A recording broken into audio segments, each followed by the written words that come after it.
Pessoal, nós estamos aqui hoje continuando os nossos vídeos que nós nos dedicamos a compartilhar com vocês, tratando da temática regime de colaboração. Paramos no vídeo passado falando sobre as omissões e ambivalências do que diz respeito ao regime de colaboração na nossa assimétrica Federação Brasileira.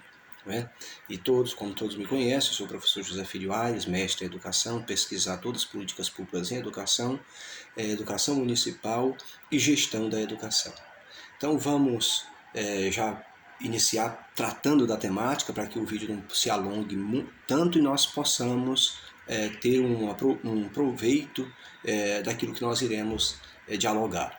Então, quando nós falamos em regime de colaboração, nós temos que também identificar como e de onde saiu essa expressão regime de colaboração na educação. A expressão regime de colaboração, ela nasceu da Constituição de 1946, em seu artigo 198 e no parágrafo 2º da Constituição de 1946. Lá, à época, a região do Nordeste passava por uma seca extremamente impactante. E os entes, o Estado e os municípios, eles efetivaram esse regime de cooperação para que eles pudessem articular ali e encontrar maneiras de construção de açudes para que pudesse sanar aquele momento que assolava a região naquela época em relação à seca. Então é daí que nasce a expressão regime de colaboração na educação. Nós sabemos que os dois marcos mais importantes no que diz respeito à descentralização da educação brasileira, ela vem da Constituição de 1934 e da Constituição de 1988, que é a que nós temos agora.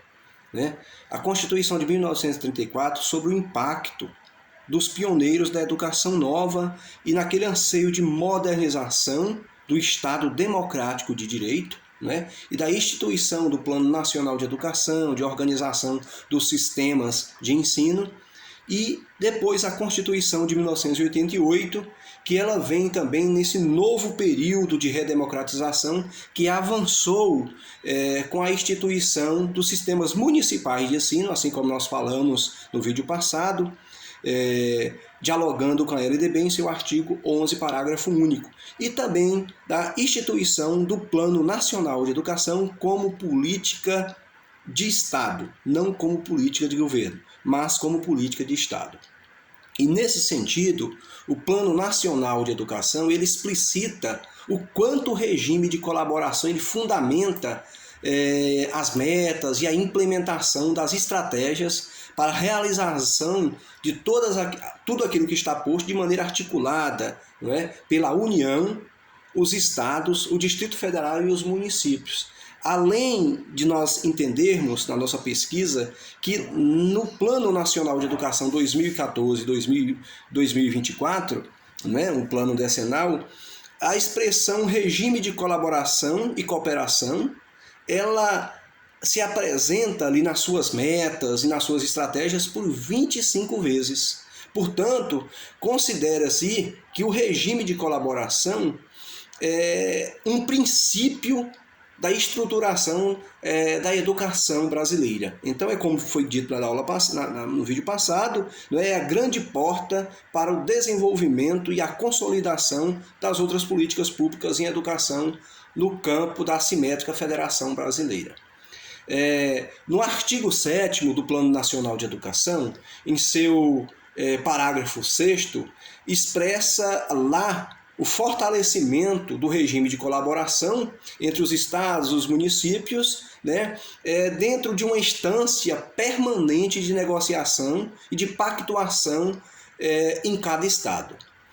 Mas esta arena de pactuação nem sempre existe, E até hoje ela nunca existiu. Então falta aí um diálogo assimétrico, entre os entes estaduais e os entes municipais, no sentido da realização e da efetivação das políticas públicas educacionais em regime de colaboração. Na realidade, ao analisar a política do regime de colaboração, a partir da redemocratização do Estado democrático de direito, vislumbra-se uma série de contradições em sua real implementação e prática. Não é? Por quê? Porque os entes federados, sobretudo os estados e os municípios, eles não praticam a colaboração. E aí vem aquele questionamento, aquela interrogação. Por quê? Será por quê que não implementa? Talvez porque primeiro falta a coordenação nacional, que é a implementação daquilo que está posto na Constituição, no seu artigo 214, que é um sistema nacional de educação, para poder coordenar as políticas públicas em educação entre os entes federados. Né? Segundo, há um campo de disputa entre os estados e os municípios. E terceiro, existem interesses políticos em jogo, em um cenário que perpassa os tempos. Entretanto, é importante relatarmos, o consenso é que deve haver o regime de colaboração e que essas disputas devam ser superadas. No próximo vídeo, nós vamos tratar sobre os arranjos de desenvolvimento da educação, na ótica do Conselho Nacional de Educação, sobre uma proposta e sobre a implementação da Resolução número 1 de 2012, que trata os arranjos de desenvolvimento da educação como regime de colaboração. Tratar também da Lei 11.107 de 2005, que trata sobre os consórcios públicos em educação. Aí vem a pergunta, será que aquilo que está dado pelo Conselho Nacional de Educação, através das resoluções, podemos caracterizar como regime de colaboração? No próximo vídeo, nós iremos continuar a nossa temática, o nosso diálogo nesse debate relevante que entendemos que devemos conhecer e entender a importância dessa política pública em educação no contexto da educação. Entre aí no YouTube, dê um like, nós temos um canal no YouTube, nas redes sociais, Facebook, no Instagram, e nós estamos aqui felizes de estar passando para vocês, contribuindo para vocês com um pouco daquilo que nós estamos debruçados, que estamos estudando, pesquisando ao longo da nossa trajetória como professor e pesquisador no campo da educação pública.